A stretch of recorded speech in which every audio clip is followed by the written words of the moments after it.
E aí, pessoal, vocês viram a importância da gente conhecer pelo menos o básico sobre os tipos de radioatividade e, principalmente, quando se trata de institutos de medicina, a gente saber qual é o tipo de trabalho delas, né? Nós vimos já que a maioria dos diagnósticos por imagem, raio-x, tomografias, normalmente elas trabalham com medicina nuclear, né, radioatividade. Assim como também algumas áreas da medicina no tratamento de algumas doenças também trabalham com a radioatividade. Por isso, muita atenção, tá? Então vamos lá para a gente fazer a nossa revisão da nossa aula de número 51. Vamos lá? Estamos falando de quê? Estamos falando de energia nuclear. Nós falamos sobre aceleradores de partículas. E dentro da nossa aula a gente viu que são equipamentos que fornecem energia a feixes de partículas subatômicas eletricamente carregadas. Todos os aceleradores de partículas possibilitam a concentração de grande energia em pequeno volume e em posições arbitradas e controladas de forma precisa. Ou seja, são experimentos extremamente calculados para que nada dê errado durante a sua execução. Os aceleradores de partículas, eles foram criados e desenvolvidos a partir de 1920 e são basicamente utilizados como uma ferramenta de investigação em física. Dentro desse estudo, a gente viu que nós temos grandes aceleradores de partículas, ele não trata-se apenas de um equipamento pequeno, né? Nós vimos um tubo, né, de uma parte de um acelerador, aonde a pessoa, para percorrer aquele caminho, ela usa até um carrinho, né, desses elétricos para poder fazer esse translado. Então, a gente já tem uma dimensão do quão grande são esses materiais. Outro foco da aula de hoje foi a fissão nuclear, que é um processo de quebra de núcleos grandes em núcleos menores. E nesse processo nós temos a liberação de grande quantidade de energia. O material que pode ser usado em reator de fissão nuclear, ele é conhecido como físsil. E essa reação são as reações que a gente vê lá nas usinas nucleares, tá? Já a fusão nuclear, ela vai ser a junção de núcleos pequenos formando núcleos maiores, liberando grande quantidade de energia. E aí a gente usou até como exemplo o Sol, que passa a ser um grande reator de fusão nuclear, onde átomos de hidrogênio se chocam e dão origem a átomos de hélio. E nesse processo nós temos uma grande liberação de energia. Para você ter ideia como que funciona aqui, se a gente tiver uma bomba de hidrogênio, que é conhecida como bomba H, e a gente precisar detonar essa bomba, para que ela detone, nós precisaríamos detonar uma bomba nuclear, só para poder ativar essa bomba de fusão nuclear, que seria a bomba de hidrogênio, para você ter ideia da quantidade de energia. E nós falamos também sobre as usinas nucleares, né? Que é um processo que transforma energia nuclear, ou seja, a energia da reação de fissão, em calor. Esse calor, por sua vez, vai ser transformado em energia mecânica, né, através do movimento, e só então nós temos a produção da eletricidade. Então, esse é o resumo da nossa aula de hoje, do que nós trabalhamos dentro dos nossos conteúdos.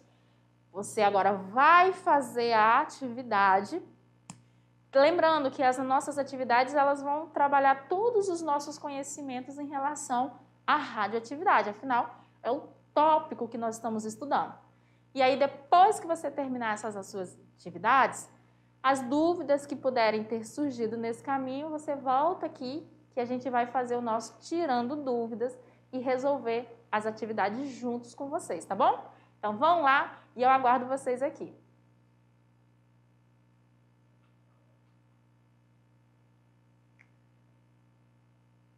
E aí, gostaram das atividades da aula de hoje?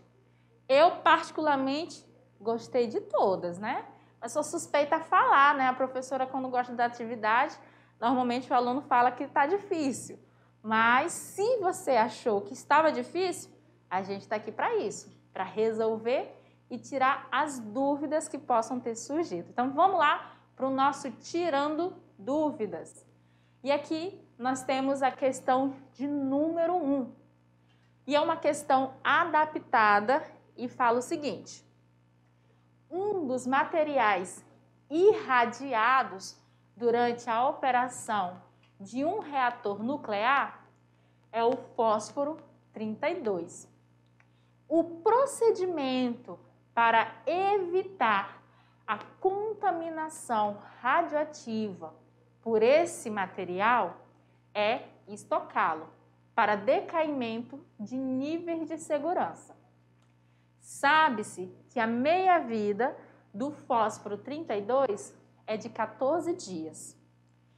Considerando 62,5 gramas como nível de segurança, miligramas, perdão, como nível de segurança, o tempo em dias necessário para que este valor seja atingido a partir de 2 gramas de fósforo 32 é...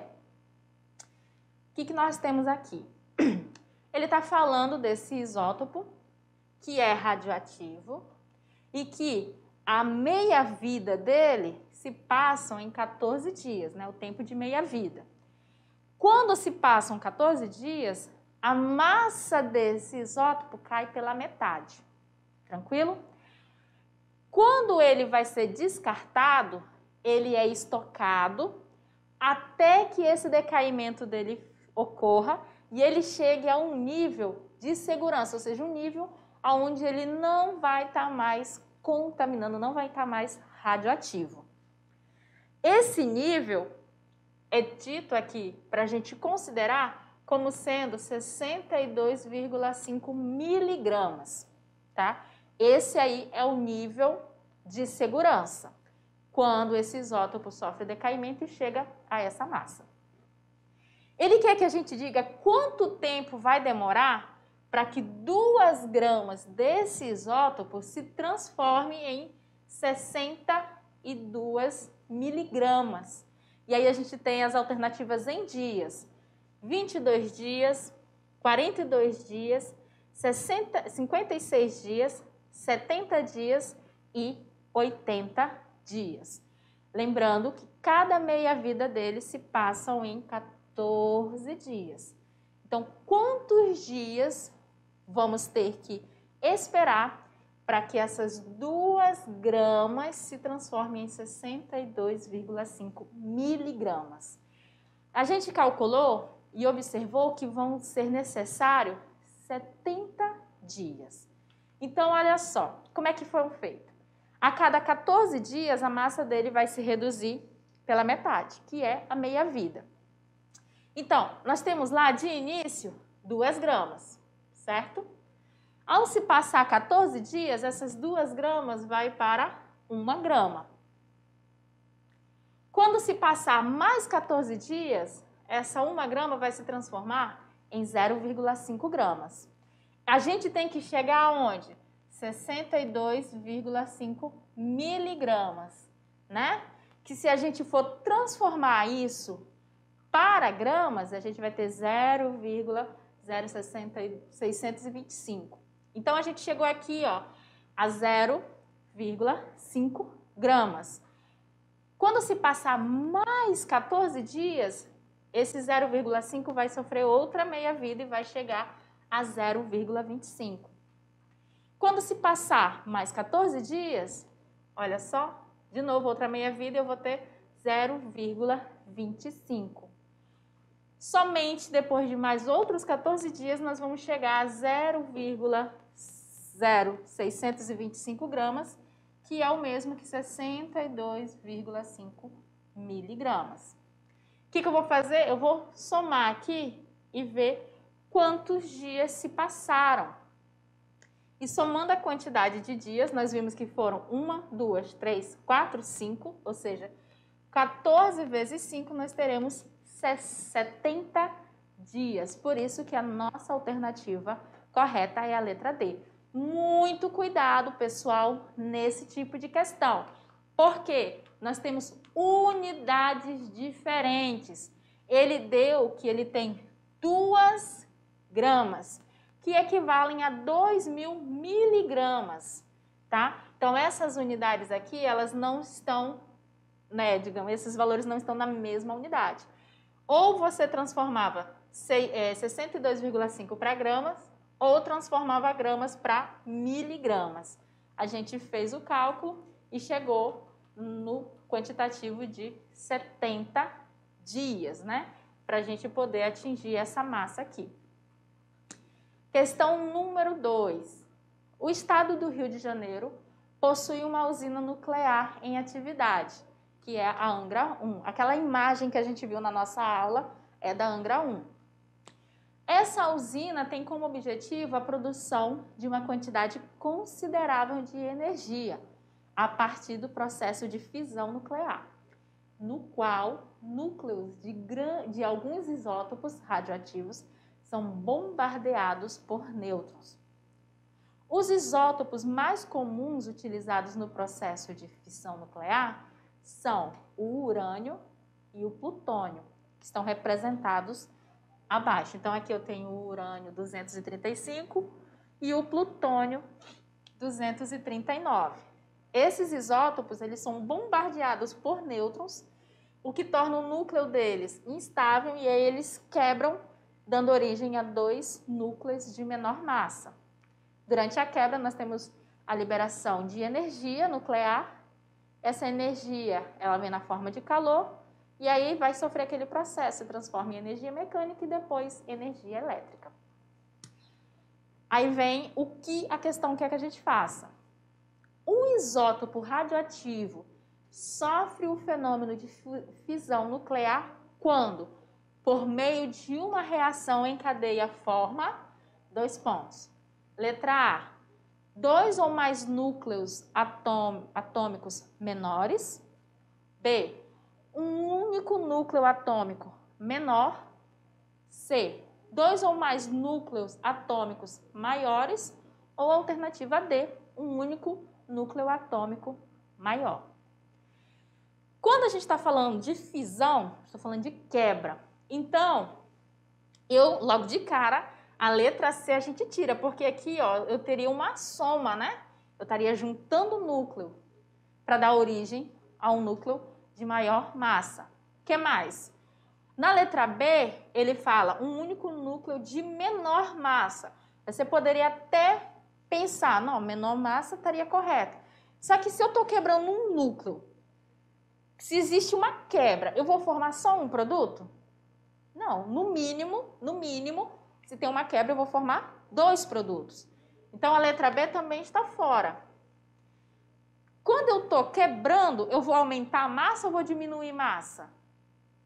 Eu vou diminuir, né? Então, esse daqui, da letra D, que fala um único núcleo atômico de maior massa, também sai fora. Eu tinha uma massa grande. Se eu quebro, eu vou, no mínimo, dividir em 2 núcleos de massa menor. Então, a resposta correta aqui é a letra A. A gente pode formar 2 ou mais núcleos atômicos menores, ou seja, de menor massa. E aí a gente tem como comentário que a reação de fissão nuclear, o núcleo de um isótopo é bombardeado por um nêutron e sofre quebra, que origina 2 ou mais núcleos menores e uma certa quantidade de energia de nêutrons, né? Ele vai liberar energias e nêutrons. Então, ele tem aqui um exemplo genérico, onde o urânio está aqui, bombardeado por nêutron, que não tem carga. Quando ele quebra, ele dá origem a 2 núcleos de massa inferior. E quem mais? A liberação de nêutrons e de energia. Então, a alternativa correta para a gente, de fato, é a alternativa A. E vamos no Se Liga no Enem, questão número 3, é uma questão do Enem, e fala o seguinte: a falta de conhecimento em relação ao que vem a ser um material radioativo e quais os efeitos, consequências e usos da radiação pode gerar o medo e a tomada de decisões equivocadas, como a apresentada no exemplo a seguir. Então, aqui ele está dizendo que quando a gente não tem conhecimento, a gente pode ter medo e acabar tomando uma decisão equivocada. E aí ele traz um exemplo para a gente disso, que é o seguinte, ó, abre aspas. Uma companhia aérea negou-se a transportar um material médico por este portar um certificado de esterilização por irradiação. Aí aqui é um texto da Física Nova na Escola, né? Física na Escola, que foi adaptado. Aí vem a questão que fala assim: a decisão tomada pela companhia é equivocada, pois... Aí vem. Letra A. O material é incapaz de acumular radiação, não se tornando radioativo por ter sido irradiado. Letra B. A utilização de uma embalagem é suficiente para bloquear a radiação emitida pelo material. Letra C. A contaminação radioativa do material não se prolifera da mesma forma que as infecções por micro-organismo. Letra D. O material irradiado emite radiação de intensidade abaixo daquela que oferece risco à saúde. E a letra E. O intervalo de tempo após a esterilização é suficiente para que o material não emita mais radiação. Bom, nós já vimos que muitos materiais de medicina são usados com radiação, assim como a radiação é utilizada na medicina para esterilizar equipamentos. No enunciado, ele fala que esse material médico ele portava um certificado de esterilização por irradiação. O que nós temos que entender? Quando ele fala da falta de conhecimento, significa que a companhia aérea não sabe o que é um processo de esterilização por irradiação. Os materiais da medicina, eles estão todo o tempo expostos a micro-organismos, afinal, eles são utilizados nos exames e no tratamento de muitas doenças. Então, a esterilização por irradiação, ela tem como objetivo eliminar micro-organismos que poderiam ficar presentes na superfície do equipamento. Então, a resposta correta para essa questão é que o material ele é incapaz de acumular radiação, não se tornando radioativo por ter sido irradiado. Tá? É a nossa alternativa A. Isso porque a finalidade em se realizar a esterilização por meio de irradiação é para, olha só, matar os micro-organismos, prevenindo sua reprodução. Porém, o material que é irradiado, ele não possui capacidade de acumular a radiação. Ou seja, ele não se transforma em um objeto radioativo por ele ter sido irradiado. Então, a nossa alternativa correta, de fato, é a letra A. Professora, não podia ser a letra B? Quando eu digo que a utilização de uma embalagem é suficiente para bloquear a radiação, eu estou automaticamente afirmando que este é um material que emite radiação e não é o caso. Por isso, a letra A está errada. Na letra C, ele fala que a contaminação radioativa do material não se prolifera da mesma forma que as infecções por micro-organismos. Aqui eu também estou afirmando que aquele material é radioativo, então também está fora. Letra D, o material irradiado emite radiação de intensidade abaixo daquela que oferece risco. Não é verdade, quando o material é irradiado, ele não se torna radioativo, então ele não emite radiação. E a letra E fala que o intervalo de tempo após a esterilização é o suficiente para que o material não emita mais radiação. Então, significa que ele estava emitindo e isso também não é verdade. Por isso, a nossa alternativa correta, de fato, é a letra A. E aí, a gente encerra por aqui mais uma aulinha. Lembrando que a nossa próxima aula é só de resoluções de questão do Enem e depois já vem a nossa avaliação. Então, fique ligado, estude, esteja preparado, viu? A gente se vê na nossa próxima aula.